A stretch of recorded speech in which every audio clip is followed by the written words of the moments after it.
인류 역사는 발명의 역사라고도 할 수 있습니다. 세계를 발전시키고 우리의 생활을 변화시킨 수많은 발명품들은 그 하나하나가 다 자기의 발명 역사를 가지고 있습니다.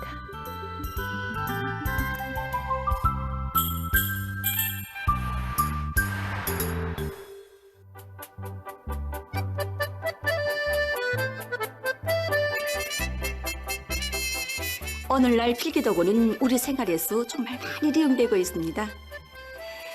필기도구가 없었더라면 어떻게 되었을까요? 아마 동무들은 우선 학습장에 글도 쓸 수 없었을 거고 또 그림도 그릴 수 없었을 겁니다. 연필, 색연필, 원주필, 수지연필, 만년필 등 여러 가지 필기도구들은 우리 생활에서 없어서는 안 될 정말 중요한 것들입니다. 이렇게 우리가 늘 쓰곤 하는 이런 작은 필기도구들에도 많은 사람들의 고심 어린 지혜와 노력이 깃들어 있습니다. 이 연필만 놓고 봐도 그렇습니다. 이 연필이 이 세상에 나오기까지 얼마나 오랜 세월이 걸렸는지 아마 동무들은 다는 모를 거예요. 그럼 이 시간에는 필기도구의 발명 이야기를 들어보기로 하겠습니다. 먼 옛날 사람들은 뾰족한 돌이나 나무 막대기를 이용하여 그림을 그리거나 글을 썼습니다. 모래 위에 그림이나 그리자. 먼 옛날 우리나라에서는 짐승털로 붓을 만들어 이용했습니다. 막대기 끝에 짐승의 털을 묶어 꽂아서 만든 거야. 우리나라에서는 소나무를 태운 그루으로 만든 질 좋은 성연목도 만들어 썼습니다. 우리나라에서는 일찍부터 글쓰기와 그림 그리기에 목을 이용했습니다. 우리나라의 이름난 화가였던 담징도 일본에 목을 전파시켰다고 합니다. 기원전 3200년 이집트에서 등잔 거름과 식물즙으로 목을 만들어 썼으며 뾰족하게 깎은 갈대편으로 글을 쓰기도 했다고 합니다.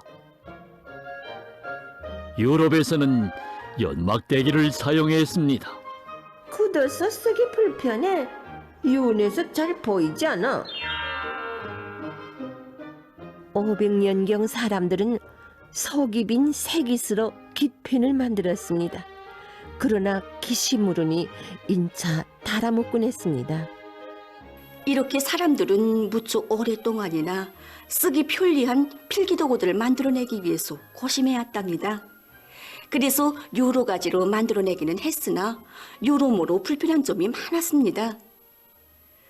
어느 한 나라의 양머리꾼에 의해서 흑연이 발견돼서야 오늘날 동무들이 흔히 쓰는 이런 연필이 발명되게 됐습니다.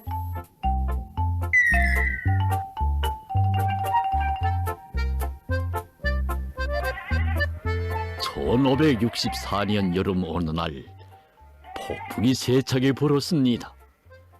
폭풍이 지나간 뒤 어느 한 나라의 양머리꾼이 양떼를 몰고 방목을 나왔습니다.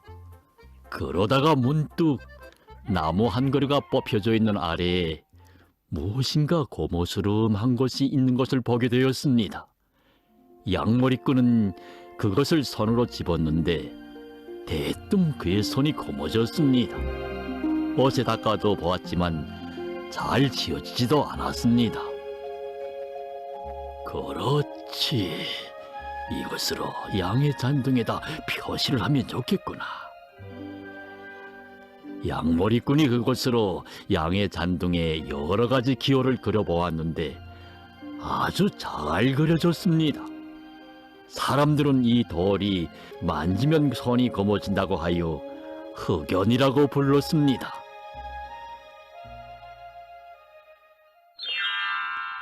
(1566년) 연필의 조상인 흑연 막대기가 발명되었습니다. 흑연을 가는 막대기 모양으로 깎아 만든 것이었습니다. 그러나 자꾸 부스러지는 결함이 있었습니다. 1760년 도이칠란드에서 흑연 가루로 연필을 만들었습니다. 손이 새까매지노만. 종이로 감싸 쥐고 써보시오. 1795년 프랑스에서 흑연과 진흙을 구워 각이한 굵기의 연필을 만들었습니다. 어린 동무들, 지금 자기들이 쓰고 있는 연필을 모두 보겠습니다. 이 연필대에 이집이라고 씌워주실 겁니다. 그리고 또 어떤 연필들에는 EB, EH라고 쓴 연필들도 있습니다. 그럼 이것이 무엇을 의미하는지 보기로 하겠습니다. 여기서 H는 굳기를, B는 무르기를 나타냅니다. 그래서 이 필기 연필을 HB라고 표시하는데 이것은 그 굳기와 무르기가 가장 알맞춤하다는 이런 뜻입니다. H의 압수가 높을수록 그 진흙이 많이 섞여서 연필심이 굳고 윤하답니다. 그리고 B의 압수가 높을수록 흑연이 많이 섞여서 연필심이 무르고 진하답니다. 오늘날 우리가 쓰는 연필은 흑연이 발견된 때로부터 248년이나 지난 1812년에 어느 한 나라의 목수에 의해서 발명되게 되었답니다. 어떻게 하면 쓰기 편리한 연필을 만들 수 있을까 고심하던 끝에 목수는 좋은 방법을 생각해내게 되었답니다.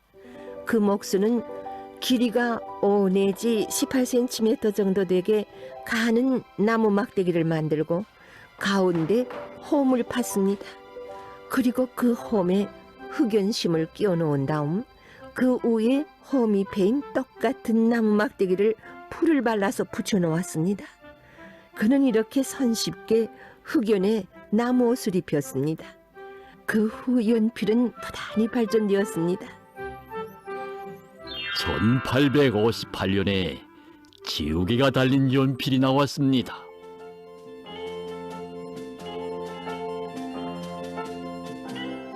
지우개가 또 어디 갔니?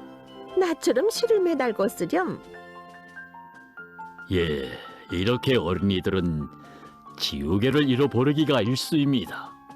그러나 지우개가 달린 연필이 나옴으로 하여 도는 지우개를 잃어버릴 걱정을 하지 않게 되었습니다. 동무들이 흔히 쓰는 고무 지우개가 달린 연필은 어느 한 나라의 두 어린이가 발명한 것이라고 합니다. 그들은 자기들의 생각을 한 연필 공장에 편지로 써보냈는데 공장에서는 그들의 의견을 받아들여 지우개가 달린 연필을 생산했다고 합니다. 이렇게 오늘 같은 형태의 연필이 발전되기까지에는 그 하나하나에 인류의 지혜와 노력이 깃들어 있답니다. 1884년에 만년필이 발명되었습니다. 일정한 양의 잉크를 저장하여 연속적으로 글을 쓸 수 있게 만든 필기도구였습니다. 그 후 연필심을 꽂아 쓰는 샤프 연필과 합성 수지로 만든 심을 쓰는 수지 연필이 나온 것으로 해서 자주 깎아 써야 하는 나무 연필보다 쓰기가 더 편리했습니다. 1938년에 원주필이 발명되었습니다. 불편한 철필이나 만년필로부터 원주필이 출현한 것은 필기도구의 발전에서 큰 걸음을 내짚은 것으로 됩니다. 철필은 사용하기 매우 불편했습니다. 잉크를 묻힐 때 조금만 정신을 딴 데 팔아도 잉크병을 넘어뜨려 종이에 잉크 자국을 남기기가 일쑤였습니다. 만년필은 계속 잉크를 넣어 써야 했고 잉크가 얼기도 하고 또 새기도 하는 결함이 있었습니다. 원주필은 어느 한 나라의 신문인쇄 공장에서 일하던 한 교정원에 의해서 발명되게 되었습니다. 철필이나 만년필을 대신한 새로운 필기도구를 만들 수는 없을까? 그래서 여러 가지로 궁리해 보았지만 맞춤한 방법을 찾아내지 못했습니다. 그러던 어느 날 밖에서는 종일 비가 내리고 있었습니다. 그날도 그는 자기 집에서 새로운 필기도구를 만들 궁리를 하고 있었습니다. 그런데 이때 갑자기 옆집 아이가 찬벌이 그만 대구르르 하고 그의 집 안으로 굴러들어왔습니다. 그는 자기의 발밑에서 멈추어선 뻘을 주워들고 밖으로 던지려다가 마룻바닥에 생긴 물자국을 바라보았습니다. 물에 젖은 뻘이 굴러들어오면서 마룻바닥에 한 줄의 물자국을 남겼던 것이었습니다. 순간 그에게는 처음 착상이 떠올랐습니다. 그렇지. 작은 강철관의 한 끝에 강철 고스라를 박아 놓어 잉크가 강철구를 따라 정의에 흘러내리게 만들면 되겠구나. 그것으로 글을 써보았는데 잘 씌어질 뿐 아니라 잉크도 흘러넘치지 않아 선과 정의도 어지럽혀지지 않았습니다. 이렇게 되어 오늘날 우리가 흔히 쓰는 원주필이 이 세상에 나오게 되었답니다. 1979년에 지우개로 지어지는 원주필이 수정펜이 없어도 돼. 1984년에는 전지가 달린 원주필이 발명되었습니다. 컴컴한 밤에도 쓸 수 있어.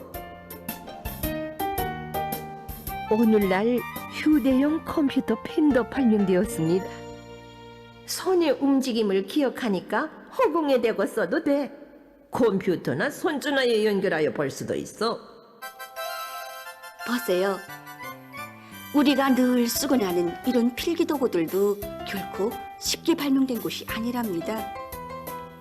지우개가 달린 연필을 발명한 두 꼬마들처럼 앞으로 더 쓰기 편리한 연필의 발명가들이 혹시 동무들 속에서 나올 수도 있지 않을까요? 주저없이 그리고 대담하게 발명의 바다에 뛰어들어 보세요. 그럼 만화로 보는 발명의 역사 다음 시간을 또 기다려주세요.